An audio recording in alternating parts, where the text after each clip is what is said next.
Am 16. August 2018 wurde der in der Flüchtlingsarbeit engagierte Allgemeinmediziner Joachim Tüncher mit mehr als 30 Messerstichen in seiner Arztpraxis in Offenburg getötet. Eine anwesende Mitarbeiterin erlitt im Rahmen dieses Angriffs unter anderem eine Schnittverletzung im Halsbereich. Täter war ein abgelehnter Asylbewerber aus dem afrikanischen Djibouti, der über einen sogenannten Schutzstatus verfügte, sich also aufgrund einer legalen Aufenthaltsbewilligung weiterhin in Deutschland aufhielt.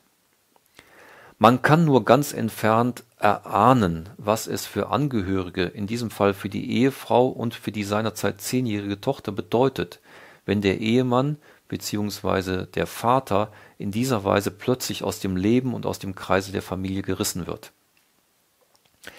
Die Witwe hat sich vor einiger Zeit an mich gewandt, weil für sie in dem Fall und vor allem in der Aufarbeitung des Falls verschiedene offene Fragen und Ungereimtheiten bestehen. Ich konnte diverse Unterlagen einsehen und mir so einen eigenen Eindruck über zentrale Aspekte des Falls verschaffen. Und da kann ich feststellen, dass der Eindruck der Witwe absolut gerechtfertigt ist. In der Tat bestehen hier diverse offene Fragen und Ungereimtheiten. Mit diesem Video möchte ich damit einerseits der Witwe und den von ihr aufgeworfenen offenen Fragen eine Stimme geben. Andererseits handelt es sich bei den problematischen Aspekten in diesem Fall aber auch um Dinge, die in Deutschland in solchen und ähnlichen Fällen schieflaufen. Also der Fall hat von daher Beispielcharakter dafür, was bestimmte Probleme in der Aufarbeitung solcher und ähnlicher Fälle in Deutschland sind. Das ist ein weiterer Grund dafür, dass ich das hier mit diesem Video darstellen und auch öffentlich machen möchte. Über den Täter wurde ein psychiatrisches Gutachten erstellt.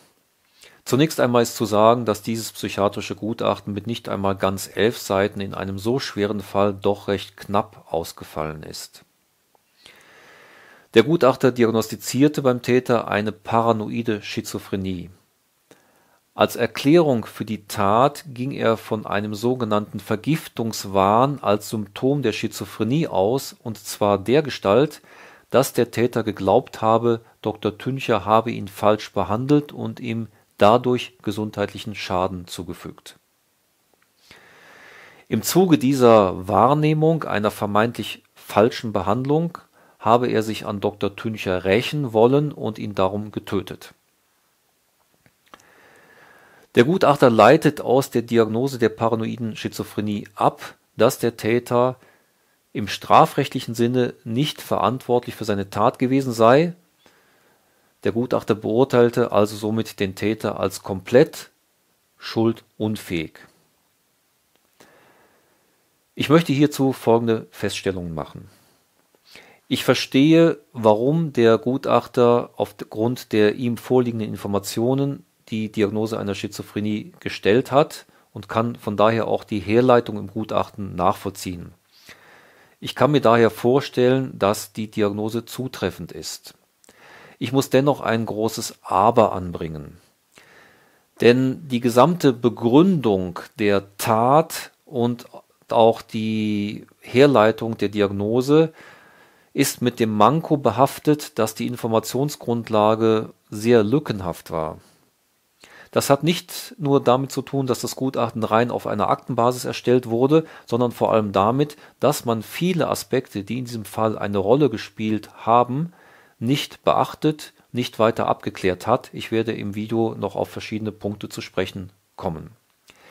Das ist im Übrigen auch der Grund dafür, dass die Witwe der Diagnose der paranoiden Schizophrenie sehr skeptisch gegenüber steht und sie in Frage stellt. Es ist dabei unter anderem auf Informationen hinzuweisen, dass der Täter sich taktisch bis manipulativ verhalten hat oder auch andere Punkte, die tendenziell gegen diese Diagnose sprechen könnten oder zumindest gegen die Bedeutung, die dieser Diagnose gegeben wurde. Ich will im Folgenden auf diese hier durchaus angebrachten Vorbehalte der Diagnose gegenüber, zumindest zum Urteilszeitpunkt, vielleicht ist es im weiteren Verlauf nach der Gerichtsverhandlung so, dass man Beobachtungen und Informationen hat, die die Diagnose besser stützen. Das kann ich nicht beurteilen, solche Informationen liegen mir nicht vor. Aber ich will mich hier auf den Zeitpunkt des Urteils und der Gerichtsverhandlung beziehen und werde da im Folgenden davon ausgehen, dass diese Diagnose, so wie sie gestellt worden ist, also die Schizophrenie, ungeachtet der hier formulierten Vorbehalte zutreffend ist. Und da ist in einem zweiten Schritt dann Folgendes zu sagen: Dass der Gutachter aus dieser Diagnose der paranoiden Schizophrenie eine Schuldunfähigkeit ableitet, ohne das näher oder im Detail zu begründen, ist falsch. Das ist im Übrigen ein Fehler, der bei Gutachtern weit verbreitet ist. Aber hierzu ist zu sagen, es gibt gar keine psychiatrische Diagnose, keine psychiatrische Störung, die automatisch zu einer Verminderung oder gar zu einer kompletten Aufhebung der Schuldfähigkeit führen würde. Selbst bei schwersten psychiatrischen Erkrankungen wie Schizophrenien ist es möglich, dass eine solche Diagnose vorliegt und ein Täter voll schuldfähig ist oder auch nur teilweise vermindert. Und natürlich ist es auch möglich, dass er schuldunfähig ist, aber das muss man dann genau auf den Tatzeitpunkt und auf die Tat nachweisen und begründen. Also, es gibt keinen Automatismus von irgendeiner psychiatrischen Diagnose hin zu einer Schuldverminderung oder gar zu einer Aufhebung der Schuldfähigkeit. Man muss akribisch und genau alle Informationen, die in einem Fall relevant sind, auf den Tatzeitpunkt beziehen. Man muss erklären, wie ist es zu der Tat gekommen, wie ist es aufgrund von Symptomen, wie hängen Symptome, Persönlichkeitsmerkmale mit Tatmerkmalen zusammen. Und dann ist nachzuweisen, dass es zu schwerwiegenden Beeinträchtigungen in psychischen Funktionen gekommen ist, wie zum Beispiel der Fähigkeit, eine Entscheidung zu treffen, einen Willen zu bilden, eine bestimmte Wahrnehmung realitätsgerecht zu gestalten oder das Handeln zu steuern. Also vielfältige psychische Funktionen müssen zum Tatzeitpunkt daraufhin untersucht werden, ob sie denn durch diese Diagnose beeinträchtigt waren. Der Nachweis, der Beleg muss erfolgen. Das ist vorliegend nicht der Fall. Ich kann nicht sagen, ob der Täter für die Tat schuldunfähig war, ob er vermindert schuldfähig war oder vielleicht sogar komplett schuldfähig. Aber was ich sagen kann, der Kurzschluss von einer Diagnose der Schizophrenie hin zu einer Schuldunfähigkeit, der ist in dieser Weise falsch und deswegen ist die Schuldunfähigkeit, so wie sie durch den Gutachter und dann im Gerichtsverfahren in diesem Fall angenommen wurde, unzureichend begründet. Ich will das kurz noch versuchen, ein wenig zu präzisieren oder diesen Grundsatz, den ich hier ausgeführt habe, am konkreten Fall versuchen etwas zu skizzieren. Also was das denn konkret bedeutet, wenn ich sage, es gibt keinen Automatismus zwischen einer psychischen Störung, einer psychiatrischen Diagnose und einer Schuldverminderung. Und dass man das genau analysieren, dass man es begründen, dass man es herleiten muss, dass man nach allen Faktoren suchen muss, die für das Delikt eine Rolle spielen, dass man die Verbindungslinien sucht zwischen der Persönlichkeit, zwischen persönlichen Auffälligkeiten und am Schluss genau den Faktoren des Tatmusters. Dass man es sich also nicht so einfach machen kann mit einem Automatismus. Das ist ja schon allein dadurch nahegelegt, dass wir wissen, dass der Täter im Vorfeld polizeilich auffällig geworden ist, auch dort aggressiv war, auch dort schon mit einem Messer eine Gewaltbereitschaft gezeigt hat. Und da hat ja ein Vergiftungswahn, also die Vorstellung, dass er von einem Arzt falsch behandelt worden ist und vergiftet worden ist, offensichtlich ja keine Rolle gespielt. Trotzdem sehen wir auch da Gewalttätigkeit. Und das wirft ja sofort die Frage auf, wenn wir unterschiedliche Tatszenarien mit Gewaltbereitschaft haben, dann stellt sich sofort die Frage, ja, gibt es denn andere Faktoren für diese Gewaltbereitschaft? Zum Beispiel eine Reizbarkeit oder eine generelle Gewaltbereitschaft, eine generelle Bereitschaft, Gewalt anzuwenden zur Durchsetzung eigener Mittel, eine Impulsivität, was auch immer. Und dann ist die Frage, hat das denn dann mit der Schizophrenie zu tun oder auch damit zu tun oder ist es unabhängig davon? Also auch hier tut sich sofort ein Spektrum von Fragen auf, die für die Beurteilung der Schuldfähigkeit wichtig sind, sie zumindest zu klären, sie zu stellen und zu klären. Aber selbst wenn wir davon ausgehen, es ist nur der Vergiftungswahn, also nur die durch die Schizophrenie bedingte Vorstellung, die ein Symptom der Schizophrenie ist, ich bin vergiftet worden, ich bin falsch behandelt worden, dann ergibt sich aus dem ja noch nicht automatisch eine Gewaltbereitschaft und schon gar keine Motivation für eine Tötung. Also da gibt es einen Unterschied zwischen diesem Gefühl, ich bin vergiftet worden, und dann einer Realisation, dass dieser Mensch eine Person umbringt. Und dieser Gap, dieser Unterschied, der ist zu überbrücken. Da müsste man fragen, ja, aber warum kommt es denn aus dieser Vorstellung dann zu der Tat?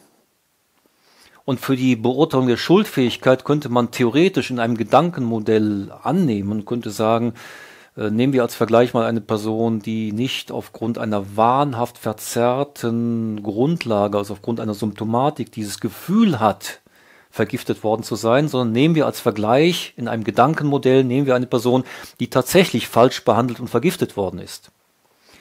Und die dann sagt, aus diesem Gefühl, weil ich das so schlimm finde, entwickle ich jetzt einen Plan, einen anderen Menschen umzubringen.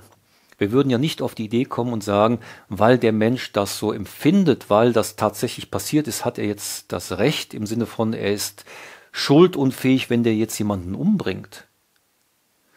Und genauso ist es auch bei einem schizophrenen Täter.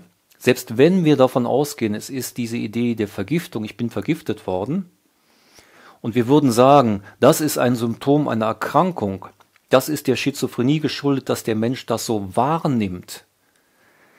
Und wir würden anerkennen, ja, das beeinflusst seine Beurteilung, das verzerrt sein Denken, verzerrt seine Wahrnehmung. Er geht aufgrund einer Symptomatik von dieser falschen Vorstellung aus und glaubt das. Dann müssen wir trotzdem spezifisch darauf schauen, wie kommt es denn jetzt von da zu einem Tatentschluss.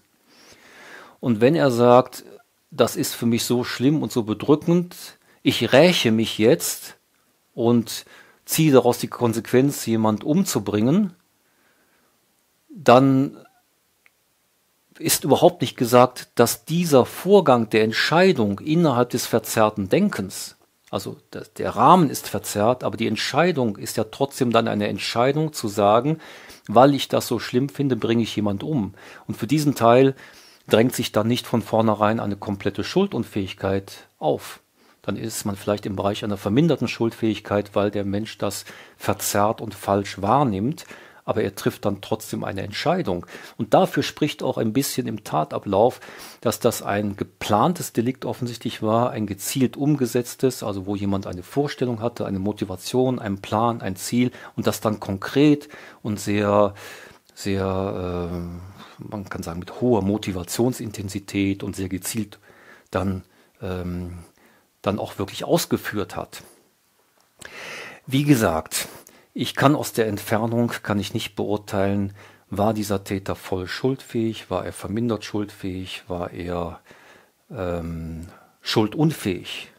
Aber ich kann sagen, das, was ich hier kurz skizziere, man kann nicht springen von der Diagnose und dann sagen, weil er diese Diagnose hat, deswegen ist er schuldunfähig für diese Tat. Man muss all diese Fragen, die ich hier nur angedeutet habe, muss man stellen, muss man beantworten, muss es rekonstruieren, muss dann genau nachweisen, wie kommt es von der Wahrnehmung zu dem Entschluss und zu der Handlungsrealisation am Schluss.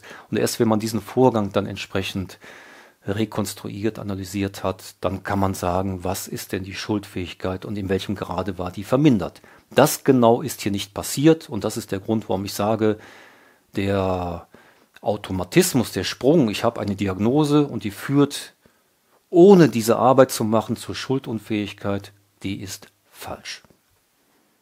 Es gibt gewisse Hinweise dafür, dass der Täter allenfalls im Vorfeld der Tat schon einmal zumindest zeitweise die Aufmerksamkeit von Behörden auf sich gezogen haben könnte oder dass er Kontakt zu Kreisen mit radikaler Gesinnung gehabt haben könnte. Ich kann überhaupt nicht beurteilen, ob das tatsächlich der Fall war und wenn ja, ob das dann allenfalls einen Einfluss auf die Tatbegehung hatte. und schon gar nicht kann ich da irgendeine Schlussfolgerung daraus ableiten, ob man die Tat im Vorfeld hätte verhindern können. Aber ganz sicher sind das alles Fragen und Aspekte, die man hätte genau anschauen und abklären sollen, um die Tat möglichst vollständig aufzuklären und auch allenfalls, um daraus etwas für die Zukunft ableiten und lernen zu können. Das scheint aber nicht geschehen zu sein. Es gibt weitere Punkte, die man anmerken kann.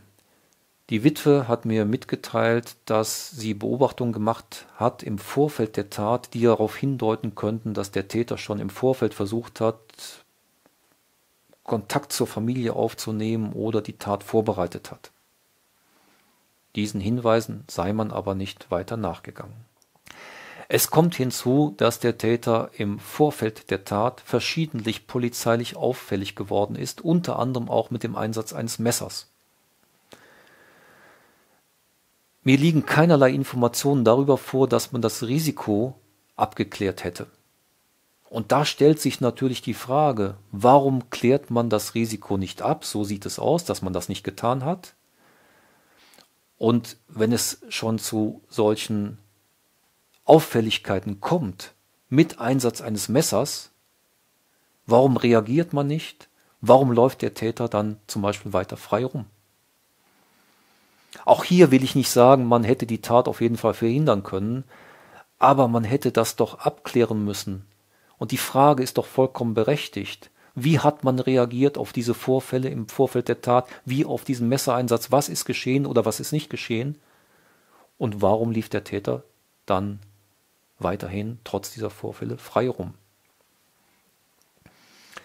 Das sind einige der offenen Fragen, die im Raum stehen und die zu Recht von der Witwe angemahnt werden, die aber bis heute nicht beantwortet sind. Die Witwe hat bis heute das Gefühl, dass dieser Fall unter einer politischen Agenda abgehandelt wurde, indem man auf gar keinen Fall daraus ein Thema Ausländerkriminalität oder einen Kriminalfall machen wollte, an dem Migrationsprobleme diskutiert werden. Und deswegen war man fast dankbar dafür, dass man eine Diagnose hatte, dass man einen Titel hatte, den Fall schnell auf eine Bahn zu setzen und es irgendwie rund und stimmig zu machen, ohne dass es große Diskussionen gegeben hat. Dieser Eindruck ist ja eine mögliche Erklärung dafür, warum es in diesem Fall diverse offene Fragen und Ungereimtheiten gibt. Einige davon habe ich vorangehend angesprochen, kann aber sagen, das war keine abschließende Aufzählung, es gibt mehr davon. Und ich kann feststellen, ganz genau den gleichen Eindruck habe ich im Zuge der Beschäftigung mit diesem Fall auch gewonnen, dass nämlich hier eine politische Perspektive eingenommen wurde und man aufgrund dieser Perspektive es gar nicht so genau wissen wollte. Und wenn man diesen Eindruck hat, dann wird der aber zur Gewissheit, wenn man Äußerungen berücksichtigt, die offensichtlich im Umfeld der Gerichtsverhandlungen gemacht worden sind. Und ich habe überhaupt gar keinen Zweifel daran, dass diese Äußerungen so gemacht worden sind, denn die Witwe hat mir das mitgeteilt und ich will das nachfolgend mal zitieren. Ich darf direkt sagen, ich bin erschüttert über das, was man da zu hören bekommt und will das aber hier teilen und auch gleich mal kommentieren. Also, da heißt es zum Beispiel: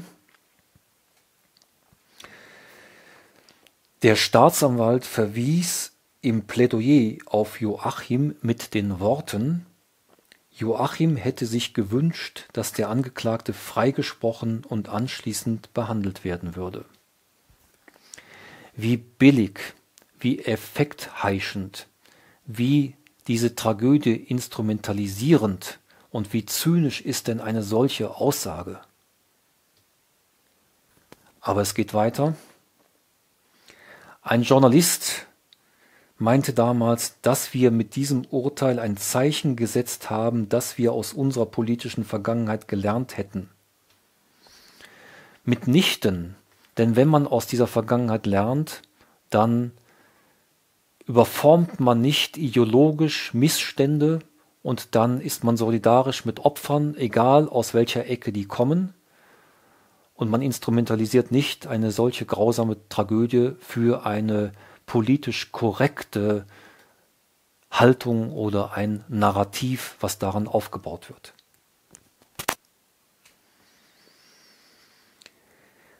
Und ein weiterer Journalist meinte zu der Anwältin von, das ist die Mitarbeiterin, die verletzt wurde bei der Messerattacke, weil sie das Gutachten und die Beweisführung in Frage stellte.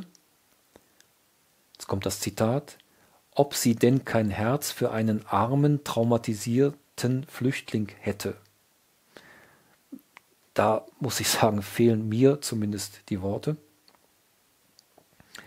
Der Staatsanwalt vertrat auch die Auffassung, dass diese Mitarbeiterin nicht gefährdet war.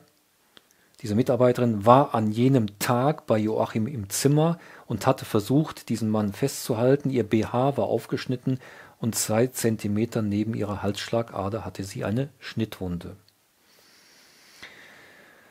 Und damit nicht genug. Damals bekam ich den Rat, insbesondere vor dem Hintergrund, dass die Aussagen vom Staatsanwalt in der Tageszeitung erscheinen könnte, die Tochter auf derartige Äußerungen vorzubereiten. Und die Witwe schließt hier mit den Worten: Keiner fragte sich, warum war dieser Mann auf freiem Fuß. Und dass sie sich diese Frage stellt und zurecht stellt, das ist wohl mehr als verständlich. Ich finde, in diesem Fall zeigt sich an verschiedenen Stellen das, was in Deutschland zum Teil schief läuft.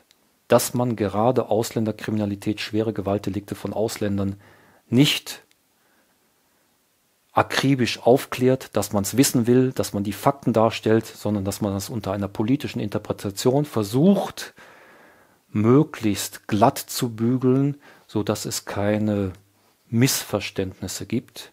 Das ist die falsche Strategie. Ich bin vehement dafür, dass wir Hetzern und Menschen, die Ressentiments gegen Ausländer bewirtschaften, dass wir denen entgegentreten, dass wir den Populisten und den Radikalen die Stirn bieten. Aber es ist der falsche Weg, die Fakten zu verschleiern, zuzudecken, die Zahlen auch der überproportionalen Ausländerkriminalität zu verharmlosen oder wie in diesem Fall solche menschlichen Tragödien politisch zu instrumentalisieren.